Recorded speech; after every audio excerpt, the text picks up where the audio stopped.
Heavy equipment operators move the dirt that every construction project depends on. It's also a career with real frustrations that don't show up in the recruiting brochures. Today I'm giving you 5 honest reasons this trade is generally hard.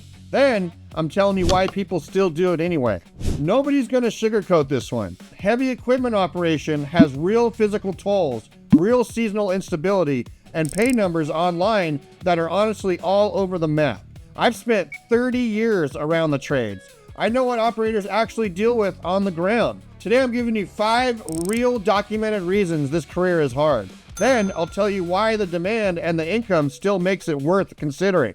Before we get started, smash that like button, subscribe. All right, let's get into it. Reason number 1, your body absorbs years of vibration and the effects are real. Here's reason number 1, and it's the one almost nobody talks about.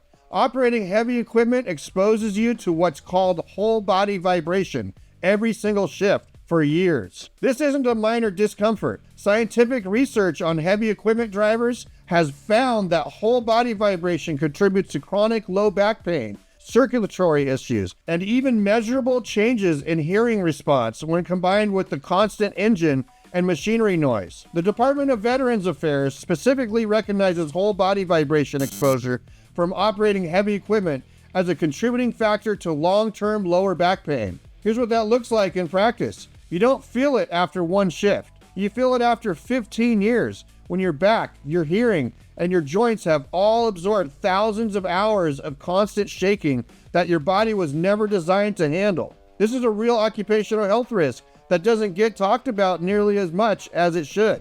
The cost of guessing, training for the wrong trade, can cost you thousands of dollars and a year of your life. I've seen it happen. That's why I want you to check out Course Careers before you do anything else. They've got an AI career counselor named Coura, and she'll match you to the right fit based on your goals, your personality, your lifestyle, HVAC, plumbing, electrical, construction project managing, construction estimating, architectural drafting, supply chain coordinator. She knows the difference and she'll point you in the right direction. Then you start the free intro course, 0 experience required, and get a real feel for the career before you spend a dime on training. Students have gone from 0 to high-paying careers in as little as 4 to 12 weeks. Link is in the description and pinned in the comments below. Stop guessing. Let Coura do the math.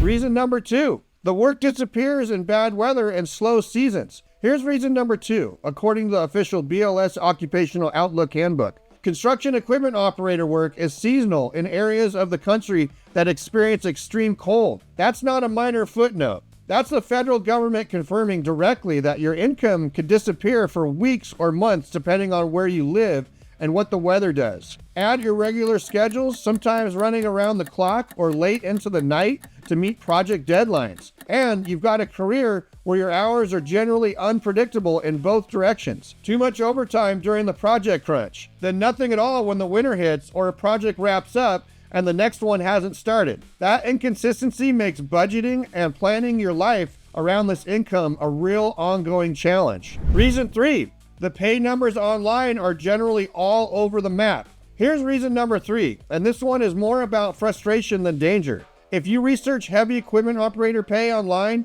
you'll find wildly different numbers depending on the source. Some aggregator sites show a national average around $49,000. The BLS itself reports a median closer to $59,000 for commercial and industrial work specifically. And union markets in the places like the Bay Area or Seattle show experienced operators clearing $65 to $85 an hour. Here's the honest problem with that spread. A new operator researching this career has no reliable way to know which number actually applies to them. The truth is, it depends enormously on your union status, your specific equipment specialty, and your specific regional market. That's a generally frustrating amount of uncertainty for someone trying to plan a career and a life around this trade. Reason number 4, this is one of the more dangerous trades and some specialties are worse than others. Here's reason number 4, according to the official BLS Occupational Outlook Handbook. Pile driver operators specifically have one of the highest rates of injuries and illnesses of all occupations. That's the federal government's own language, not an exaggeration. Even setting aside that one specialty, The broader operating engineer and construction equipment operation category reports approximately 107.5 days away. Restricted or transfer injury cases per 10,000 full-time workers, according to recent BLS injury data. Contact with objects or equipment is the leading cause. You are operating machinery that can crush, pin, or strike in an instant if something goes wrong. And the margin for error around other workers and equipment on the job site is generally thin. Proper safety procedures and PPE reduce that risk significantly, but they don't eliminate it. This is a trade where the equipment you're trained to control can hurt you and others if your attention slips for even a moment. Reason 5, getting into the best paying union slots is generally competitive. Here's reason number 5. The biggest pay gap in this entire trade is between union and non-union work. Union operators earn 10 to 22% more per hour depending on the market, plus another $12 to $18 an hour in benefits like health insurance, pension, and training. Total compensation for union operators is typically 25 to 35% higher than non-union counterparts doing the exact same work. Here's the frustrating part. Those union apprenticeship slots, especially in strong markets like California, Washington, and Illinois, are competitive to get into. You could be a capable, hardworking operator and still spend real time on a waiting list or grinding through non-union work at a meaningfully lower rate, simply because the best paying door isn't the easiest to open. That gap between what this trade can pay and what most new operators actually start earning is a real source of frustration early in this career. Real quick, what would your life look like if your income wasn't tied to a location, a schedule, or a boss? My brother Shane built the content growth engine to answer that question.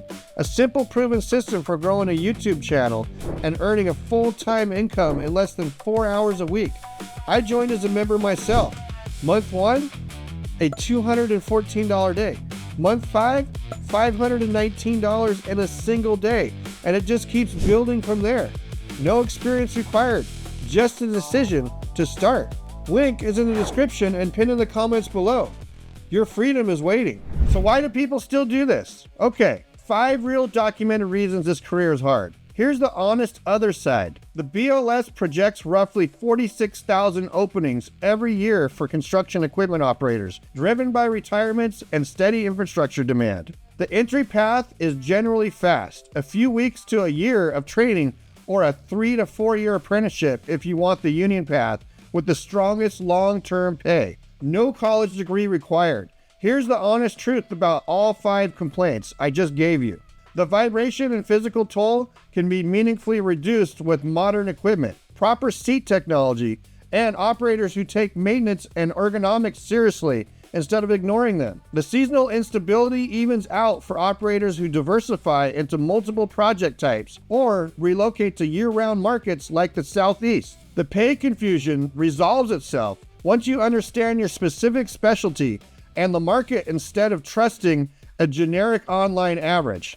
And the union competition, while real, rewards persistence. Operators who stay in the apprenticeship pipeline and keep showing up eventually get in. This is a hard trade. It's also one where the demand is steady, the entry cost is low, and the ceiling, especially in a union market with the right specialty, is generally strong. Quick break here. If you're sitting here wondering which trade is actually right for you specifically, I built a free 5-minute tool that walks you through it. Link is in the description and pinned in the comments. Look, operating heavy equipment is not an easy career. The physical toll on your body is real and accumulates over years. The seasonal swings are real. The pay research is generally confusing. The injury risk is real, and the best paying union slots are competitive. But the demand is steady. The entry path is fast, and the ceiling for the operators who stick with it is generally strong. Hit subscribe so you don't miss the next one. Drop a comment. Are you an operator? Did I get this right? I want to hear from people actually doing this work. I read every single one. Catch you in the next video. Peace out. If you need to learn a trade, go to Jack of all trades.